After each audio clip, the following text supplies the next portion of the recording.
Assalamualaikum warahmatullahi wabarakatuh. Selamat datang kembali di channel Joran Bambu 71. Oke, bagaimana kabarnya teman-teman semua, teman-teman YouTube Joran Bambu 71?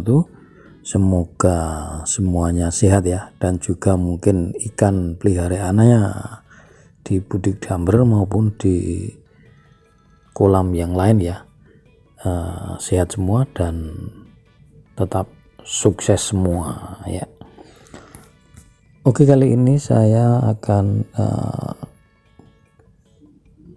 membahas tentang beberapa kemudahan atau betapa mudahnya untuk berbudidaya ikan di dalam ember, khususnya di sini adalah ada lele juga nila ya. Jadi poin-poin penting yang harus dilaksanakan untuk berbudik damber ikan apa aja ya, terutama di sini yang terbaru di sini adalah di ember saya ini adalah nila ya. Jadi kalau mungkin gurame dan juga untuk nila lele itu udah di video-video yang lama udah banyak sekali saya bahas, dan ya saya kira untuk kali ini untuk nila ya teman-teman ya. Jadi masih sama ya, sebenarnya pada prinsipnya itu sama ya, untuk berbudik damber maupun berbudidaya ikan di kolam yang luas ya, itu pada prinsipnya sama. Harus ada beberapa kriteria yang harus dipenuhi ya. Oke, di sini yang akan saya bahas adalah nila dulu ya. Jadi nila itu, sebelum saya melanjutkan untuk bercerita atau berbagi pengalaman saya di sini, dasar daripada ikan nila adalah hidup di air deras ya teman-teman, perlu diketahui itu ya, atau air yang mengalir, atau nila hidup di tempat yang luas seperti itu ya. Di tempat yang sempit itu perlu ada beberapa trik, perlu ada beberapa cara supaya ikan nila hidup di tempat yang sempit ya. Contohnya seperti penggunaan aerator atau sirkulasi air, juga trik-trik yang lain ya. Oke, satu persatu akan saya bahas. Yang pertama adalah pemilihan ember ya. Di sini ember setidaknya, untuk pengalaman saya di sini saya menggunakan ember 70 atau 80 liter ya. Itu adalah batas minimal. Untuk kapasitas di bawahnya itu saya kira akan lebih sulit ya, karena terbatasnya volume air ya. Jadi terbatasnya volume air itu akan mengakibatkan untuk suhu saja tidak bisa stabil ya. Mungkin di siang hari panas, di malam hari dingin, jadi perbedaan antara siang dan malam itu terlalu jauh. Jadi mungkin kalau di siang hari normal suhunya ada di posisi 25 derajat, mungkin kalau di malam langsung anjlok ke 16 ya. Jadi itu akan timbul masalah ya kalau untuk di budik damber, karena volumenya kecil, jadi tidak mampu untuk menyimpan suhu di malam hari pada musim-musim tertentu tentunya. Oke, untuk berikutnya adalah penggunaan aerator atau gelembung udara seperti di sini ya teman-teman semuanya. Ini adalah wajib ya. Ini wajib dilaksanakan atau dilakukan ya. Jadi sebenarnya bisa memilih di salah satu cara ya. Mungkin ada di filter air atau yang air sirkulasi, air diputar kemudian dilewatkan ke filter, itu juga bisa. Itu prinsipnya sama, adalah menambahkan oksigen di media ember ini.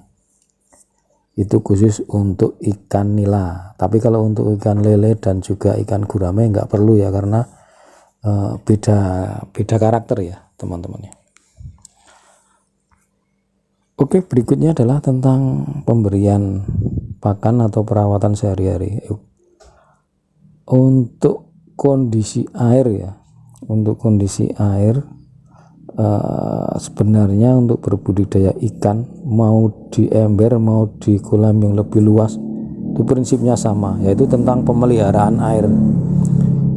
Pemeliharaan air di sini berkaitan erat dengan pola kita untuk memberikan pakan. Jadi ketika pakan kita berlebihan ya, itu tentu saja, atau pemberian pakan yang berlebihan akan cepat mengotori air, dan pakan hanya akan berubah menjadi amonia ya istilahnya. Kalau detail secara keilmuan saya nggak tahu, yang jelas di situ akan mengganggu sistem hidup ikan, pernapasan ya, seperti itu, akan menyerang ikan itu sendiri, dan ikan akan tidak sehat atau bahkan bisa mati. Oke, makanya pola pemberian pakan di sini harus, saya rasa kebanyakan ya, sekitar 60% itu kegagalan daripada budik jamber atau di luar berbudidaya ikan di ruang sempit itu masalah pakan. Jadi berlebihan makan. Kalau pakan kurang sih mah nggak masalah ya teman-teman. Kalau pakan berlebihan itu akan kotor di situ dan busuk ya, busuk, berbau busuk seperti itu. Dan yang kedua adalah tentang penggantian air. Jadi misalnya kita udah bagus cara kasih pakan, hubungan yang kedua adalah tentang kotoran yang dikeluarkan oleh ikan. Nah itu juga akan bermasalah ketika nanti tidak segera diatasi. Jadi salah satu cara untuk mengatasi air supaya bersih itu ada yang menggunakan filter air yang diputar itu yang pertama. Yang kedua adalah dengan cara mengganti. Jadi silahkan pilih saja untuk teman-teman semua, mau dengan cara yang diganti atau dengan filter, itu sama saja ya, monggo silahkan. Dan bisa disesuaikan dengan kondisi cadangan air di tempat teman-teman semua. Kalau di tempat teman-teman semua itu cadangan airnya banyak, saya mending pakai yang diganti airnya, karena jelas lebih bersih airnya ya. Begitu kurang lebihnya. Oke, sehubungan dengan terbatasnya volume air itu ya, kesimpulan yang ada di sini, budik jamber itu lebih sulit bila dibandingkan dengan apabila kita berbudidaya ikan di tempat yang lebih luas ya.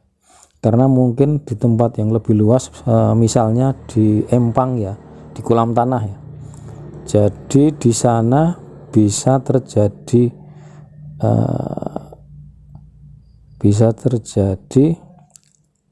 tanah akan menyerap atau mengurai amonia, berubah menjadi lumut ataupun menjadi plankton di sana. Tapi kalau di ember kan nggak mungkin ya. Di ember akan cenderung cuman mengotori atau membuat air jadi banyak amonia atau beracun.